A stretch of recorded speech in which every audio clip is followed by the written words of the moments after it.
Today is the day. We are moving my koi indoors. George, where are you taking my fish? Oh my gosh, I'm gonna miss them. Have you ever been on time your entire life? Think, Cal, you really put them in a bag. Get them out of there. We're gonna put them in those two tags. You talking to your fish? Yeah. Weirdo. What's up, guys? We're out here by the pond this morning because today is the day. We are moving my koi indoors. Now, we haven't built an indoor pond for me yet, but this is in the works. So until we do so, we need to get the koi out of the pond before it freezes over for the winter, because then they're really gonna be in deep sleep hibernation and you're not gonna wanna move them at that point. So what we're gonna be doing today is moving these koi fish over to Aqualand, which is in St. Charles. It's the office and headquarters of Aquascape Inc. and Greg Whitstock, the pond guy, the people who built me this beautiful pond, and also the guy who took me to Japan to get all these beautiful koi. So as you can see, my koi fish are just sitting at the very bottom of the pond here, and they're pretty much not moving at all. And the reason for this is because koi fish, which is a type of carp, are actually really tough fish, and they're able to make it through the winter and live under the ice. Now, they can do this if your pond is more than 4 feet deep, and at its deepest, my pond is 4 feet deep. However, it's just not a risk that I want to take this winter, especially with these koi fish that I picked out in Japan. So yeah, I'm gonna be moving them today. You know, it's a little bit risky because of course it already has gotten pretty cold out here. There's no snow on the ground yet, which is a great sign. Obviously there's no ice, so that's why we're doing it today before the Chicago cold front arrives. Oh, you can see they've already started moving a little bit now that they see me. Are you guys ready to go to Aqualand? Man, my fish are gonna be so happy. Aqualand is literally a 5-star hotel for fish. So this is gonna be pretty epic, and let's start the process of this transfer. I'm on my own today, so we're gonna have to set up that tripod that I used to use a lot. Ask you how you are, you just have to say that you're fine. The first thing we gotta do is fill up this bag with water. Now, it's about 30 degrees outside, so it's pretty cold. I mean, it's not too cold, but the worst thing that can happen is if we change the water too quickly, the fish don't have time to adjust and they literally will go into shock. And it's the easiest way to pretty much kill your koi fish when you're taking it out for the winter or trying to move it during the winter. All right, the next thing we gotta do is we gotta actually catch these fish. Now, they are moving very, very slow because they can see me. I think they understand what's about to happen, but it's very important that we do this quickly and we don't stress out the fish in any way. We already have an advantage because they are moving slower, so they will be a little bit easier to catch. They're all like lined up right next to each other as if they're about to try to protect a free kick in soccer.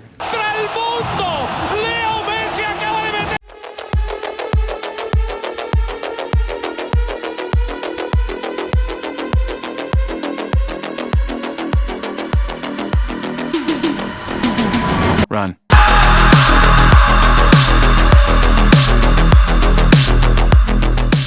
knew that was gonna happen. I was literally waiting for it. And last, we have the big gold and silver ones. They're the biggest, so I saved them for last. They're gonna need the most oxygen. So.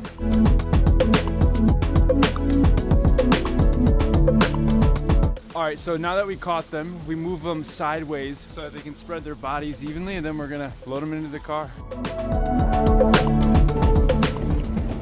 They're not old enough to sit in the front, so they're gonna be sitting in the back here. Put their seatbelt on. Just joking, it's gonna have to drive slow. George, where are you taking my fish? We're taking them to Greg's place for a little bit, so I'll figure out what to do for them in the winter. Oh my gosh, I'm gonna miss them. Bye, Culver, Lightning, Shintaro, all my guys. You better take care of them, Greg. Those are my babies now. Now, most of you, once you've caught your fish, you're able to take them into your indoor pond or wherever you want to take them. For me, I'm taking them to a place called Aqualand. Aqualand is located about an hour away from me, which is actually kind of a good thing in this situation because it means, because this car is cold right now, I'm actually going to be acclimating them over the course of the drive. As I'm driving, I'm going to keep ramping the temperature up ever so slightly by just a little bit to make the water a little less cold, because they are going to be going in Aqualand's indoor ponds.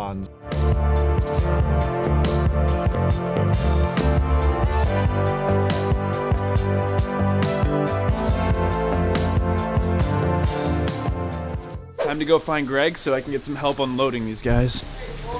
What's up? George, I got one question for you. Let's hear it.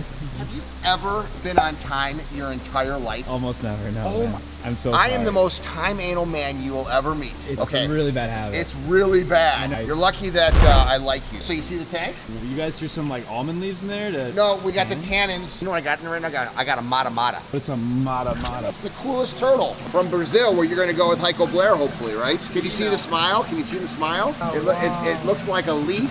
This big 700-gallon tank, he's moved like from one corner to the next. That's it. He just sits there the whole time and just waits for something to come by. Is he going to be able to coexist with Woody? No, he's going to go where Woody lives right now. Woody is going to go in here.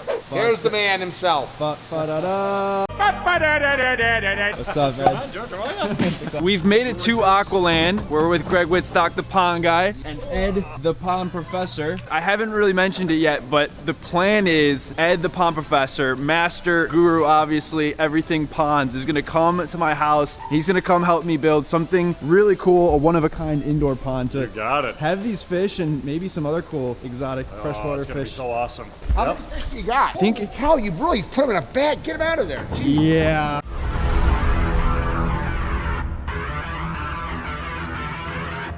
Holy cow. You really sardined him in there, buddy. The main thing is not necessarily the water. What they need is oxygen. As long as they have that good oxygen transfer, I think we're in good state. Their system is actually shut down right now as well. Perfect time of the year to move those fish. Cold water, their bodies, their metabolism, everything is really, really slow. So that means respiration is slow. Everything that goes along with that. So it's much better.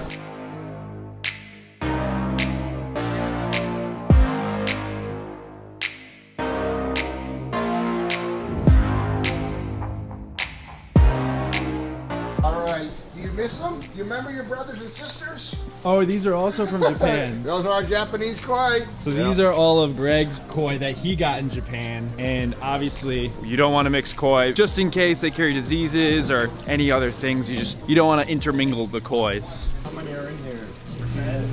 yeah, We're going to put them in those two tanks, and then we're going to cover them. So we're going to want to Even float cycling this a the little tank. bit. They're going to be really cold water in here. Some beautiful fish that you got your mom. Is Carol going to come visit them? dude, yeah, she was so sad. Oh my gosh, I'm gonna miss them. That water is going to be ice cold, so we definitely want to try to start warming them up, but we don't want to shock them. Again, koi are pretty resilient, but we want to take care to do everything properly. The other nice thing about moving fish this time of the year is they're typically the strongest in fall because they've been fattening up and feeding heavily all season long. So it's early in the winter season, so they should be really good and strong right now. Moving fish like this in spring, where they're just coming out of that hibernation state, that's when you really could stress them out. So I feel pretty comfortable with this right now. So the other good thing about carrying them in cold water holds a lot more dissolved oxygen. So again, respiration is going to be slower. Water itself holds more dissolved oxygen, which is really, really important. So even though this has been cycling, because of the scale of these fish, during the respiration process, they're actually exhaling some of that ammonia. That ammonia is actually coming out of them just through the regular metabolic processes. So there's going to be a spike in here. Beneficial bacteria and enzymes that have been put in here are going to take another 10 days or so really to kind of get up to the ultimate level. So we're not going to be feeding these fish right away. We'll let them acclimate. We're not going to add any additional, biomass inside of here. And then we'll start layering in some of that stuff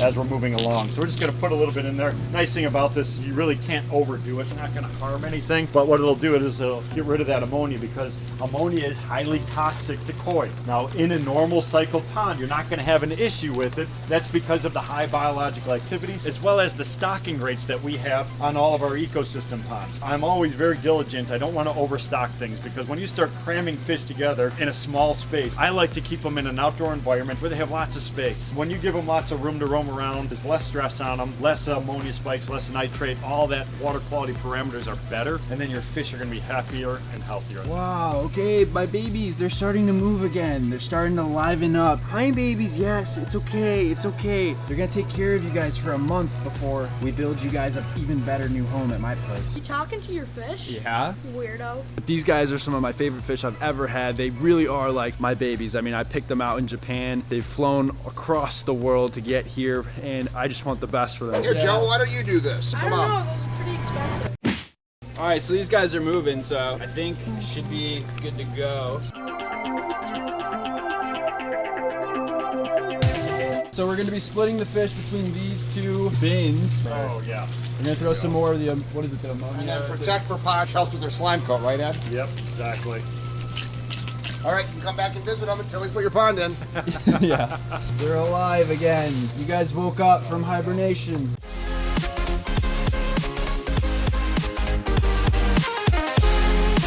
We're putting these lids on them, the net, so they don't pop out. So this is the Aquascape fish retailing system. So Aquascape sells these big blue quarantine tanks. So if you need one for yourself, I'll put the link in my description. All right, so they're in these 2 blue quarantine tanks, and they're gonna be here for, you know, about a month before Ed comes and builds us a new awesome indoor pond. Now, keep in mind, it's a secret. My parents do not know yet, so I'm not trying to let them find out until it's too late and it's already in the basement. I am gonna miss them. I really enjoyed having these fish for the last 10 months in my backyard. One thing to add, I do know the timeline of when these videos comes out is a little weird, but these fish have been in my backyard pond for about 10 months since earlier in the spring of 2020. So we've gotten to enjoy them for a whole year in our pond, and it's gonna be tough not having them around for even a month. So hopefully Ed can come over soon and build that new pond. All right, Koi, time to go. So stay safe until I come back to get you guys. It's now time to go talk to Ed about what's next. While Ed and I are discussing our top secret plan for an indoor pond, I want to introduce you to today's video sponsor, Skillshare. Skillshare is an online learning community with thousands of classes for curious and creative people to learn new skills. You can learn about literally anything from graphic design to music. There's even classes in business and productivity. There's so many different hobbies and career skills to choose from, things that you may have not even realized were your passion. Artisan bread baking, woodworking, sewing, or gardening 101. Every time I look through their classes, I find new things, but recently I took a productivity masterclass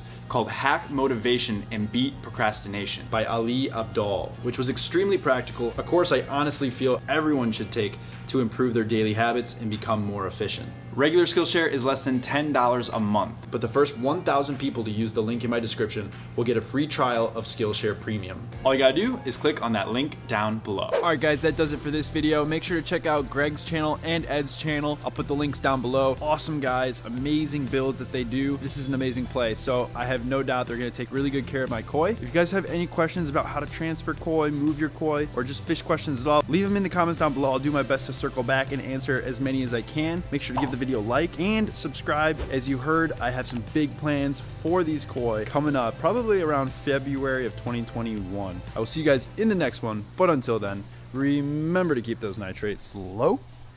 George out.